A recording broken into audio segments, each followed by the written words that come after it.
कुरतुलैन और आप देख रहे हैं Desi TV USA rise and shine morning with Qurratulain. जी नाज़रीन, आप लोगों को पता है जैसा कि प्रोग्राम का फॉर्मेट है कि हम लोग आप लोगों के फेवरेट स्टार्स एंड सेलिब्रिटी से लाजमी मिलवाते हैं। आज जिस कैसे मिलवाना चाहूँगी वो बहुत मल्टी टैलेंटेड होने की वजह से पूरे मकाम पूरी दुनिया में उनका नाम और पहचान है। इस वजह से वो एक आला मकाम पर पहुँच चुके हैं। आदिल नसीर साहब, जो कि chief executive officer of all Pakistan geo scientist association APGA nation wide forum के, इसके अलावा founder chairman Pakistan wide forum के, इसके अलावा उनका काम PhD in earthquakes, seismology, MS project management and MS geographic geophysics. जी, मैं वेलकम करना चाहूँगी आदिल नसीर साहब को देसी टीवी यूएसए की जानिब से। आदिल नसीर साहब, देसी टीवी यूएसए की तरफ से आपको वेलकम करना चाहूँगी। कैसे हैं, कैसा फील कर रहे हैं आप यहाँ देसी टीवी यूएसए में आप चैनल में एज अ गेस्ट आकर? ठीक है, ये आप लोगों का बेसिक इनिशिएटिव है। यहाँ पे मैंने अभी देखा कि ट्रेनिंग्स आप लोग दे रहे हैं जी, एज अ एंकर पर्सन जो लोग बनना चाह रहे हैं। आपके प्रोड्यूसर से भी बात हुई, तो एक अच्छा इनिशिएटिव है पाकिस्तान में जहाँ लोग इस वक्त टैलेंट बहुत ज़्यादा लेकिन टैलेंट को एक्सप्लोर नहीं किया जाता। हाँ जी, उसके लिए ये एक्टिविटीज़ आपकी अच्छी। अच्छा, आप ये बताएं कि आपने अपना ये जर्नी कैसे स्टार्ट किया, जो आपका स्टार्ट हुआ, कैसे स्टार्ट हुआ, ये हमारे व्यूअर्स को बताएं। ये जी 2012 में मैंने स्टार्ट किया when I was working in ministry of petroleum and natural resources government of Pakistan. At that time I have started this journey All Pakistan Geoscientists Association and with the passage of time हमने इसको develop किया। इस वक्त इसके 36 institutions के अंदर इसके research sales हैं। इसके अलावा इसकी टेक्निकल कमेटी मीटिंग्स हम हर 3 महीने बाद बुलाते हैं और TCM के इसके मेंबर्स हैं जो कि सारे नेशनल और मल्टीनेशनल कंपनीज के मेंबर्स हैं। अच्छा, आप हमारे व्यूअर्स को बताएं कि आपकी क्वालिफिकेशन क्या है? क्वालिफिकेशन मेरी PhD near to completion in earthquake seismology, एक MS मैंने जियोलॉजी में किया है। अच्छा, और एक MS मैंने प्रोजेक्ट मैनेजमेंट में किया है। इसके अलावा MSc है जियोफिजिक्स में। पाकिस्तानी इकोनॉमी में एनर्जी सेक्टर का क्या रोल है?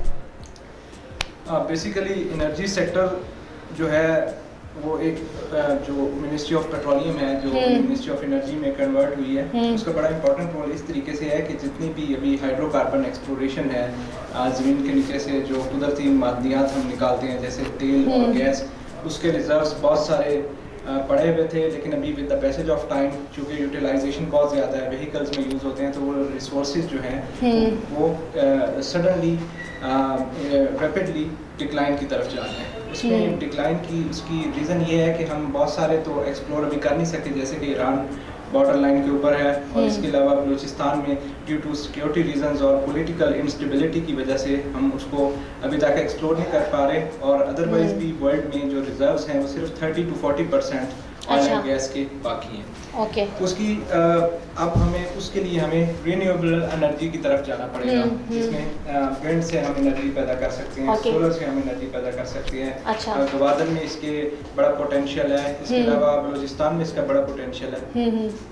कौन कौन से ऑल्टरनेटिव मेथड हैं एनर्जी प्रोडक्शन के जो आने वाले ज़माने में काम आएंगे? जी, मैंने आपको बताया जैसे सोलर है और विंड है, इनसे हम जो है ना एनर्जी प्रोड्यूस कर सकते हैं। अच्छा, ये इसी से ही हमारे होंगे। ओके, अच्छा, दुनिया में ऑयल एंड गैस के कितने बड़े रिजर्व हैं, कितने रिजर्व हैं आप बताएं?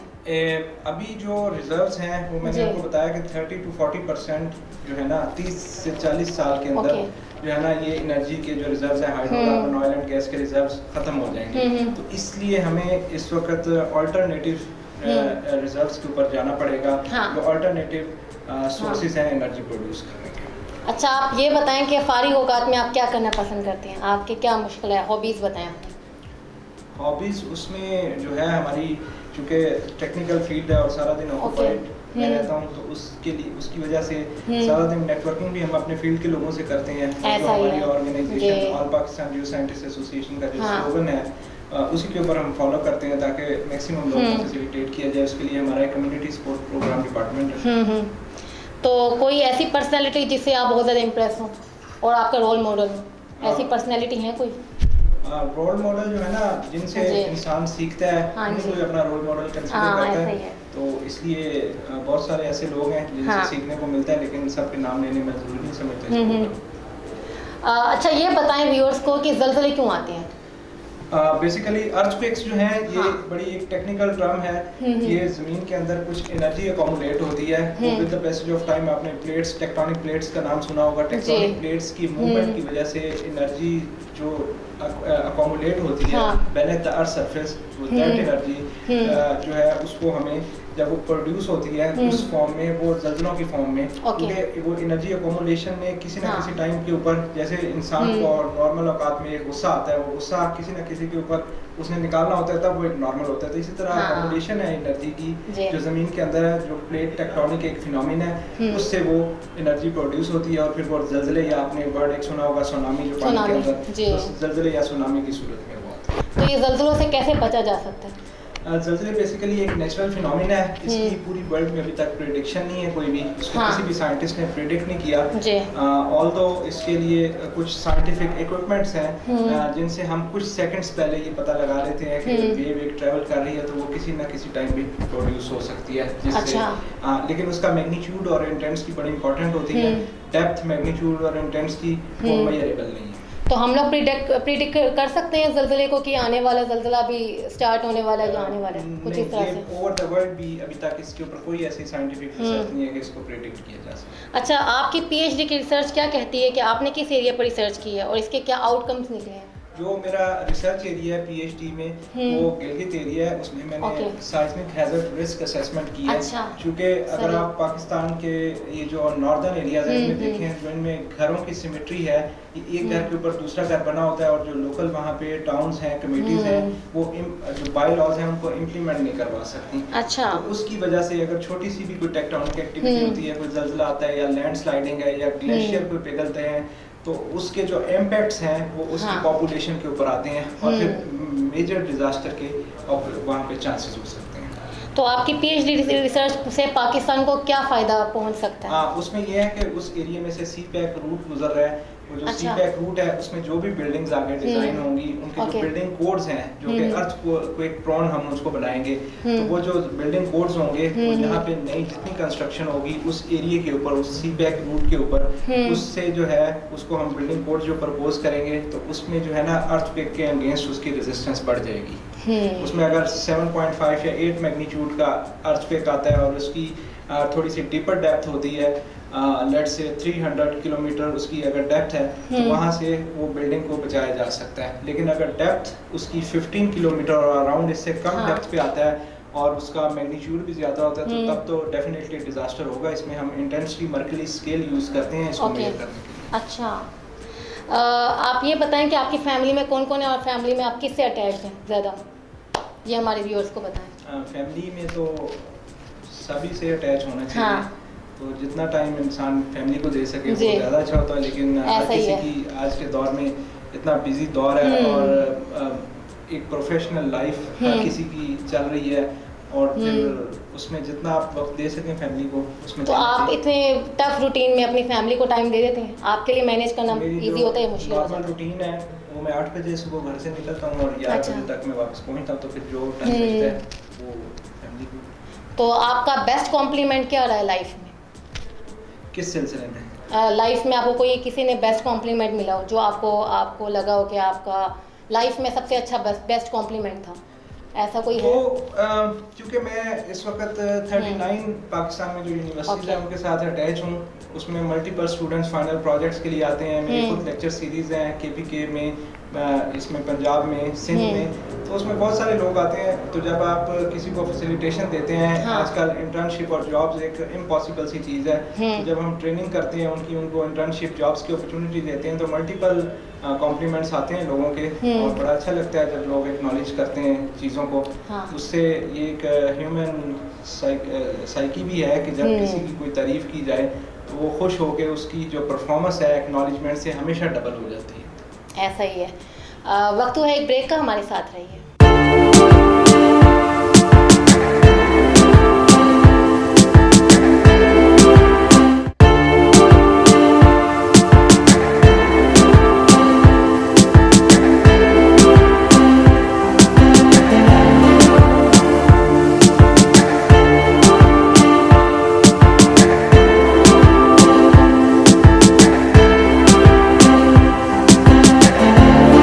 Welcome back after the break और हमारे साथ मौजूद हैं आदिल नसीर साहब जी। अच्छा, आप ये बताएं कि आपने जो इदारा बनाया है all Pakistan geo scientist association, मुल्क की तरक्की में इसने कितना अहम रोल अदा किया, आप ये बताएं। इसमें जी all Pakistan geo scientist association, इसमें इस वक्त तकरीबन इसको 9 साल हो गए हैं बने हुए, और इसके अंदर हमने कम्युनिटी सपोर्ट प्रोग्राम लॉन्च किए जो कि वर्ल्ड बैंक के कुछ लोग थे, उनके कुछ प्रोजेक्ट्स थे, इसी तरह यूएनडीपी के प्रोजेक्ट्स थे, उनके साथ हमने इसको स्टार्ट किया। इसमें 5 डिफरेंट डोमेन्स हैं जिनमें geo sciences, environmental sciences, international relations, management sciences and sustainable development. इसके अंदर हमने 5 डिपार्टमेंट बना के उनके चेयरमैन बनाए अलग-अलग, और उसके बाद उसकी हर डिपार्टमेंट की एक टीम्स बनाई। फिर वो टीम्स पाकिस्तान में 38 यूनिवर्सिटीज़ तक उन्होंने पेनिट्रेट किया। तो पाकिस्तान की तरक्की में इसका किरदार इस तरीके से है कि जो हम ट्रेनिंग और डेवलपमेंट और रिसर्च का काम कर रहे हैं इस वक्त इन सारी शोबा जात में, तो उससे नई जो आने वाली नस्ल है उसको ग्रूम वो होती है, उसको ट्रेनिंग्स की अपॉर्चुनिटीज़ मिलती हैं, उसको सोशल नेटवर्किंग, उसको जो अपनी जो फील्ड है उनका स्कोप का पता चलता है कि बेसिकली आज कल जो सबसे ज़्यादा हायर एजुकेशन कमीशन के अंडर जो पाकिस्तान में यूनिवर्सिटीज़ हैं उनका प्रॉब्लम ये है कि उनको करिकुलम तो पढ़ाया जाता है लेकिन उनकी जो जॉब का स्कोप है कि उनकी फील्ड की यूटिलाइजेशन क्या है ये नहीं बताया जाता। इस वजह से जो वो पढ़ते हैं यूनिवर्सिटीज़ के अंदर उनको जब ये नहीं पता होता कि इसकी प्रैक्टिकली एग्जीक्यूशन कहाँ है, तो वो जो है इस तरह वो अपना टाइम भी ज़ाया करते हैं, और अगर वो किसी जगह के ऊपर उनको अपॉर्चुनिटी मिल सकती है तो वो सिर्फ ना उनकी लैक ऑफ इंफॉर्मेशन की वजह से वहाँ तक वो पहुँच नहीं सकते। तो ये एक बड़ा इम्पॉर्टेंट है, जितनी भी एजुकेशनल इंस्टीट्यूशन है उनके अंदर हमने रिकमेंड किया था किसी को भी कि कोर्स करिकुलम के अंदर एक ऐसा आप सब्जेक्ट जरूर इंट्रोड्यूस कराएं जिसमें इंडस्ट्री के लोगों को बुलाएं, चाहे उसमें जो वो फैकल्टी या जो टीचर आए उसका एक्सपीरियंस काउंट करना चाहिए, ना कि उसकी डिग्री काउंट करना चाहिए, क्योंकि आज के तरक्की याफ्ता दौर के अंदर एजुकेशन के अंदर डिग्री से ज़्यादा एक्सपीरियंस काउंट करता है। जब कोई भी बंदा अपनी एजुकेशन कंप्लीट करके प्रैक्टिकली फील्ड में जाता है तो वहाँ जो उसको सब्जेक्ट नॉलेज मिलती है वो स्टडी के अंदर नहीं मिलती। स्टडी सिर्फ एक डोर ओपन करने के लिए तो यूज़ हो सकती है, लेकिन उसका प्रैक्टिकली लाइफ से बिल्कुल कोई ताल्लुक नहीं है। ये हमने इसके ऊपर एक रिसर्च भी कर रहे हैं और वो रिसर्च हम प्रोड्यूस करेंगे जब वो कम्प्लीट हो जाएगी। अच्छा, जॉब क्राइसिस की पाकिस्तान में क्या वजह हो सकती है? जॉब क्राइसिस की मल्टीपल रीजंस हैं, मैंने एक तो आपको एक्सप्लेन कर दी कि लैक ऑफ नॉलेज। दूसरा ये है कि बाहर के ममालिक की मैं एग्जांपल देता हूँ। बाहर के ममालिक में पहले इंडस्ट्री एक सर्वे किया जाता है कि जैसे मैनेजमेंट साइंसेज है उसमें कितनी जॉब्स अपॉर्चुनिटी बन सकती है, जियो साइंसेज में कितनी जॉब अपॉर्चुनिटीज़ बन सकती हैं, इंटरनेशनल रिलेशंस में कितनी जॉब अपॉर्चुनिटीज़ बन सकती हैं। उनके मुताबिक उनके जो हायर एजुकेशन कमीशन होते हैं वो यूनिवर्सिटीज़ को रिकमेंड करते हैं कि आपने इससे ज़्यादा स्टूडेंट हायर नहीं करने। लेकिन अनफॉर्चुनेटली पाकिस्तान में जो यूनिवर्सिटीज़ के अंदर जो आजकल की एजुकेशन है वो सिर्फ फाइनेंस के ऊपर डिपेंड करती है। यूनिवर्सिटीज़ को एजुकेशनल इंस्टीट्यूशन ये इस वक्त एक बिज़नेस है प्राइवेट सेक्टर का कि उसमें बिज़नेस वो करते हैं, लेकिन वो ये नहीं देखते कि क्या फील्ड के अंदर भी उतने लोग अकोमोडेट हो सकते नहीं। तो जब एक चीज़ फील्ड के अंदर अकोमोडेट होंगे 10 लोग और एडमिशन्स देंगे आप 1000 स्टूडेंट्स को, तो वो जो पीछे जो लेफ़्ट ओवर है 990 स्टूडेंट हैं, या तो अपनी फील्ड चेंज करेंगे या फिर वो बेरोज़गार हो जाएंगे। तो ये जो है ना स्टैटिस्टिक्स बड़ा ज़रूरी होता है कि फील्ड के अंदर कितने लोगों की जगह है, ताकि उसी के मुताबिक बहुत सारी नई फील्ड्स हैं उनको इंट्रोड्यूस कराया जा सकता है जो अभी बाहर के ममालिक में होती हैं। लेकिन पाकिस्तान में अनफॉर्चुनेटली हमारे कुछ ट्रेंड भी लोगों का ऐसा है कि अगर किसी ने BBA किया तो पूरी फैमिली BBA के पीछे है, या कोई कंप्यूटर साइंस में चला गया तो पूरे के पूरे लोग कंप्यूटर साइंस के पीछे, तो पूरा एक ट्रेंड बनता है। तो हमेशा ट्रेंड्स को फॉलो नहीं करना चाहिए। आपकी जो अपनी पर्सनल स्किल्स हैं उनको देखते वक्त पेरेंट्स को भी चाहिए कि अपनी वो डिग्री उसमें बच्चे को दिलाएं। और इसी तरह बाहर के ममालिक की अगर मैं एग्जांपल दूं तो जब स्टूडेंट्स या एक छोटी एज का बच्चा होता है 5 साल का, तो उसका एक मेंटल असेसमेंट एक सेशन होता है जिसमें उस बच्चे की असेसमेंट की जाती है कि क्या ये कंप्यूटर साइंस में जा सकता है, क्या ये मैनेजमेंट साइंसेज में, इसमें स्किल्स क्या हैं, उन स्किल्स के अकॉर्डिंग उसकी एजुकेशन सेट की जाती है। जबकि हमारे यहाँ इस चीज़ का फुकदान है। ये बात यही वजह है कि जो है ना इस वक्त लोग जॉब्स तक नहीं जा सकते, उनकी कुछ इन्फॉर्मेशन नहीं है, कुछ रिसोर्सेज हमारे पास नहीं है, कुछ पोजीशंस नहीं है। मुल्क के हालात के मुताबिक आपके ख्याल में इसकी बेहतरी के इम्कानात हैं? बेहतरी जैसे जो ट्रेंड्स इस वक्त चल रहे हैं, चाहे वो आप महंगाई पे आ जाएं, चाहे वो आप एजुकेशन पे आ जाएं, चाहे वो आप हेल्थ के ऊपर आ जाएं, ये सारे जो इश्यूज हैं ये डे बाय डे इंक्रीज होते जा रहे हैं। इसकी बेसिक जो रीज़न है पॉपुलेशन इंक्रीज। जब पॉपुलेशन इंक्रीज होती है तो उसके सब्स्टिट्यूट अल्टरनेटिव प्लान्स बनाए जाते हैं। तो जब अल्टरनेटिव प्लान नहीं होंगे, उसका कोई सब्स्टिट्यूट नहीं होगा, तो जो प्रॉब्लम्स हैं वो हमेशा बढ़ते जाएंगे, ना कि वो कम। आपका इतना बड़ा इदारा है जिसमें 1000 मेंबर्स हैं, इसका क्या रोल है? पहले तो इसके जो है ना मेंबर्स की तादाद है 8000 से ज़्यादा, 1000 नहीं है। जो मैंने कहा 1000 तक है। जो प्रोफेशनल मेंबर्स हैं उनकी तादाद इस वक्त 500 है। ओके। सवाल ज़रा आप अपना रिपीट कर जी, दें। मैं कह रही हूँ आपका ये जो इदारा है इसका क्या रोल है, मतलब आपका जो इदारा है जिसमें 1000 मेंबर्स हैं अप्रोक्सीमेटली, इसका क्या रोल है? आप ये पाकिस्तान में बताएंगे क्या रोल है, क्या किरदार अदा करता है? यही हम जो आपको बताया कि R&D रिसर्च एंड डेवलपमेंट में, ट्रेनिंग्स में, जॉब अपॉर्चुनिटीज़ के अंदर, न्यू रिसर्च के अंदर, न्यू प्रोजेक्ट्स, न्यू इनोवेशंस के अंदर, उसके अंदर हम काम कर रहे हैं। अच्छा, एनर्जी क्राइसिस और जॉब्स में आपके इदारे का क्या रोल है? एनर्जी क्राइसिस तो एक नेशन वाइड है, इसमें तो रोल जब तक के गवर्नमेंट ऑफ पाकिस्तान इन्वॉल्व ना हो तो एनर्जी क्राइसिस को कोई भी इदारा ओवरकम नहीं कर सकता। उसकी वजह यह है कि सारी जो लैंड जो एक्वायर है वो गवर्नमेंट की पोजीशन में है। तो लैंड जब तक के गवर्नमेंट की पोजीशन में है, जब तक कि वो किसी कंपनी को वहाँ अपॉर्चुनिटी नहीं देगी, हम तो एक बेसिकली ट्रेंड करते हैं लोगों को, या हम एक लाइजॉन क्रिएट करते हैं नेशनल और इंटरनेशनल कंपनीज के साथ। अच्छा जी। तो पाकिस्तान में ऑयल एंड गैस निकालने के अभी कौन से पोटेंशियल जोन्स बाकी हैं? पोटेंशियल जोन्स जो हैं यहाँ पे पोठोहार रीजन में बहुत सारी कंपनीज के वेल लगे हुए हैं।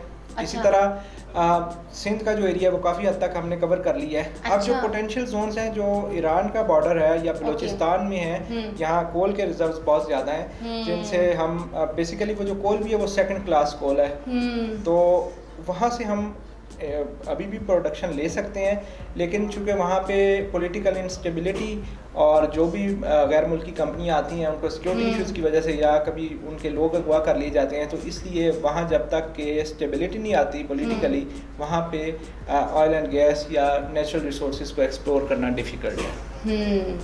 तो आप ये बताएं कि आपके ताल्लुकात एक आम आदमी से लेके बड़े बड़े वज़रा तक हैं और आपकी रसाई ईवानों तक भी है, तो आपके ताल्लुक कैसे बनाते हैं और इससे आम आवाम को क्या फ़ायदा पहुंचता है? ताल्लुक कैसे बनाए जाते हैं? जब इंसान काम करता है अपनी फील्ड में, उसकी जब एक्सपर्टीज होंगी, जब वो फील्ड के अंदर काम करना, अपनी फील्ड में उसको कमांड होगी, तो उसके ताल्लुकात कहीं पे भी वो अपने लिंक डेवलप कर सकता है। तो फिर हमारे जो मल्टीनेशनल कंपनीज के साथ प्रोजेक्ट्स होते हैं, उसकी एक्टिविटीज़ होती हैं, उसकी इनॉग्रेशन, क्लोजिंग, उसकी जो टेक्निकल ट्रेनिंग्स होती हैं, उनके अंदर मैं पर्सनली इन लोगों से मुलाकात करता हूँ और इनको बताता हूँ कि पाकिस्तान की तरक्की में हमारे इदारे का क्या किरदार है और क्या किरदार फ्यूचर में हो सकता है, तो आप आएँ, इसको सपोर्ट करें। तो इसी तरह मीडिया और ये जो आपने जिनके नाम लिए जो वज़रा हैं, तो ये उसी कैपेसिटी में इवेंट्स के अंदर आते हैं। आपकी लाइफ में वक्त की क्या अहमियत है और आप इतने प्रोजेक्ट्स को एक साथ कैसे मैनेज कर लेते हैं?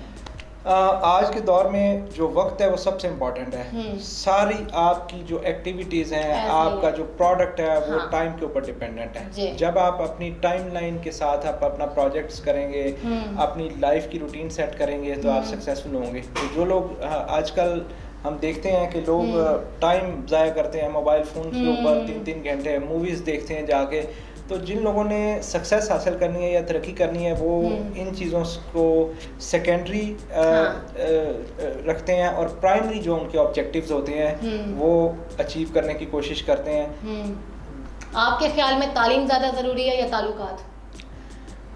तालीम, मैंने आपको बताया कि तालीम एक डोर ओपन तक करने तक होती है, और जो कॉन्टेक्ट्स हैं, जो लिंक्स हैं, वो इंसान को ग्रो करते हैं हमेशा। अभी आजकल जो है इसमें कॉन्टेक्ट्स की सारी गेम है। सही बात। जिस इंसान के ताल्लुकात स्ट्रॉन्ग हैं और उसमें पोटेंशियल है और उसमें एजुकेशन भी है, तो वो फ्लरिश करेगा। ऐसा ही है। आप क्या समझते हैं कि हमारा मुल्क आज तक 70 सालों में तरक्की पजीर ममालिक की लिस्ट में शामिल क्यों नहीं हो सका? क्या वजह है इसकी? तरक्की पजीर ममालिक की लिस्ट में इस वजह से शामिल नहीं हो सका कि हमारे यहाँ सब चीज़ें हैं, रिसोर्सेज मौजूद हैं, लेकिन अनफॉर्चुनेटली हम उन रिसोर्सेज को मल्टीपल वेज में मिसयूज़ करते हैं। तो जब आप रिसोर्सेज को मिसयूज़ करेंगे, पाकिस्तान अल्हम्दुलिल्लाह best country in the world कि जहाँ पे 4 वेदर्स हैं। Pakistan best country in the world कि जहाँ पे फ्रूट्स वेजिटेबल की प्रोडक्शन है।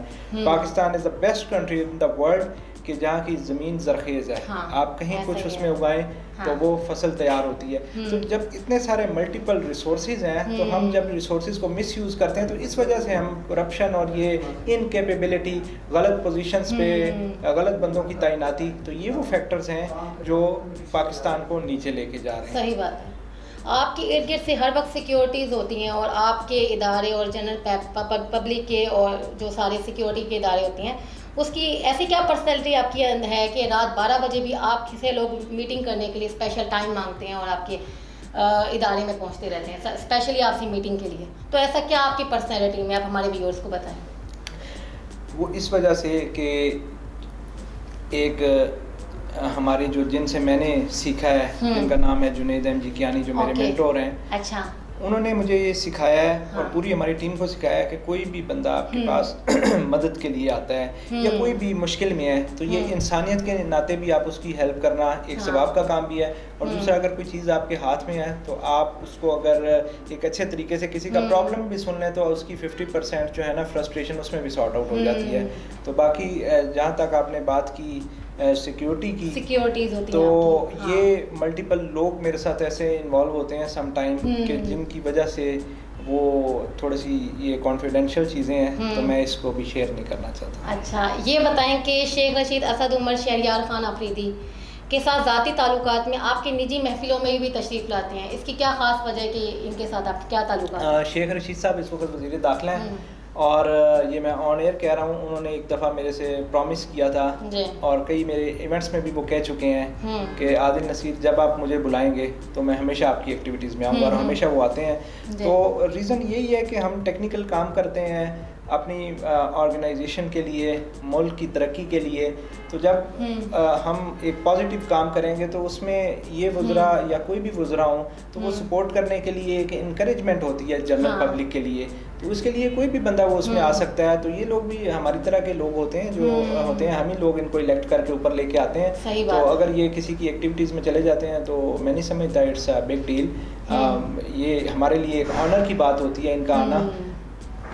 अच्छा, आप बताएं, आप थकते नहीं एक प्राइवेट कंपनी को रन करना, फिर यूनिवर्सिटी में लेक्चर देना, फिर सोशल वेलफेयर का काम करना, लोगों के मसाइल को भी हल करना, फिर ये पुलिस और FIA और ये कानून नाफिज करने वाले इदारों के साथ हर वक्त कोऑर्डिनेशन में रहना, तो ये सब कैसे मुमकिन कर लेते हैं आप सारे? ये जी मल्टीपल जो प्रोजेक्ट्स होते हैं, कुछ लोग बीच में इन्वॉल्व होते हैं, तो ये डेली की रूटीन मैटर्स हैं इन लोगों के साथ, पुलिस के साथ, FIA के साथ, एजुकेशनल इंस्टीट्यूशंस के साथ, प्राइवेट जो कंपनी में रन करता हूँ, तो ये सारी जो है ये एक्टिविटीज़ एक दूसरे के साथ लाइजॉन है, इनका कोऑर्डिनेशन है एक दूसरे लोगों की, फिर जितने लोग उसमें काम करते हैं उनकी फैसिलिटेशन है। तो ये एक डेली की रूटीन वर्क है और ये हम इसमें करते हैं नॉर्मली। अच्छा, आपके ख्याल में DGPC जो विंग है मिनिस्ट्री ऑफ एनर्जी का, वो अपना कितना रोल अदा कर रहा है ऑयल एंड गैस की प्रोडक्शन? DGPC जो है मिनिस्ट्री ऑफ एनर्जी का बड़ा इंपॉर्टेंट विंग है, directorate general of petroleum concession. इसका रोल है बेसिकली कि ये बाहर से मल्टीनेशनल कंपनीज को जो ऑयल एंड गैस के रिजर्व्स को एक्सप्लोर करती हैं, ये उनको लेके आए, उनको लाइसेंस इशू करे, लीज इशू करे। लेकिन अनफॉर्चुनेटली इसके अंदर एक तो स्टाफ की फुकदान है, स्टाफ की कमी है, और बाय चांस इसमें एक साबिक DG हैं जो पीपल पार्टी के दौर में रहे हैं, उन्होंने इसको नीचे ले जाने में भरपूर किरदार अदा किया और उनकी वजह से कंपनीज गई भी और उन्होंने प्रॉपर बिडिंग भी नहीं कराई जो हर 5 साल बाद होती है, और बहुत सारी चीज़ों में वो इन्वॉल्व रहे हैं। तो जो DGPC के DG का रोल है ये बड़ा इंपॉर्टेंट है, और जो उस विंग के लोगों का रोल है वो बड़ा इंपॉर्टेंट है। वो कंपनीज को इनकरेज करें, कंपनीज को लेके आएँ, मल्टीपल एक्टिविटीज़ करें, जिस वजह से DGPC के अंदर कंपनीज आके लीज और लाइसेंस इतने मांगे कि पाकिस्तान में कोई ऐसी जगह ना रहे कि जिसके अंदर जो एरिया किसी कंपनी के पास एलोकेट हुआ ना हो। तो इसी तरह नेचुरल रिसोर्सेज जो है ना वो बढ़ेंगे, और ख़ास तौर पे ऑयल एंड गैस के रिजर्व्स जब बढ़ेंगे तो प्रोडक्शन जो है ना, हमें इतनी प्रोडक्शन हो जाएगी कि हम बाहर इंपोर्ट करें। आपके अपकमिंग प्रोजेक्ट कौन कौन से हैं जो लाइन अप हैं? अपकमिंग प्रोजेक्ट्स जो हैं ट्रेनिंग्स के, अभी तो कोविड की वजह से सारी एक्टिविटीज़ पिछले 1-1.5 साल से बंद हैं, लेकिन अभी चूँकि सिस्टम खुलने की तरफ जा रहा है, वैक्सीन भी काफ़ी हद तक लोगों को लग रही है, डेली उसमें परसेंटेज में काफ़ी इजाफा होता जा रहा है। तो जो अपकमिंग प्रोजेक्ट्स हैं उसमें ट्रेनिंग्स के प्रोग्राम्स हैं, उसमें अच्छा। हमारा एक एनुअल टेक्निकल वर्कशॉप होती है, ATW है वो है, फिर हमारे कुछ एनर्जी से रिलेटेड प्रोग्राम है, फिर हम एक नेशनल रिसर्च सेंटर बनाने जा रहे हैं गवर्नमेंट ऑफ पाकिस्तान के साथ लाइजॉन करके। उसके सिलसिले में एक मीटिंग हमारी काफ़ी हद तक टाई अप चीज़ें हो चुकी हैं शहरियार खान अफरीदी के साथ। तो अभी हम उनको एक्सप्लेन करेंगे तो आगे देखेंगे गवर्नमेंट हमें कितनी अपॉर्चुनिटीज़ देती हैं उसकी। ऐसा ही है। अच्छा, आप हमारे मैसेज, आप ये बताएं कि फैंस को क्या मैसेज कन्वे करना चाहेंगे? मैसेज मैं यही कन्वे करना चाह रहा हूँ कि ऑनेस्टी से काम करें और हार्ड वर्क करें और कंसिस्टेंट रहें अपने काम में। और जो the most important thing is loyalty towards people, towards your team. जी नाज़रीन, उम्मीद है आपको आज का प्रोग्राम बहुत अच्छा लगा होगा। इंशाल्लाह नेक्स्ट प्रोग्राम में आपको फेवरेट स्टार्स एंड सेलिब्रिटीज़ के साथ फिर हम हाजिर होंगे। Thanks a lot. आके अल्लाह हाफिज़।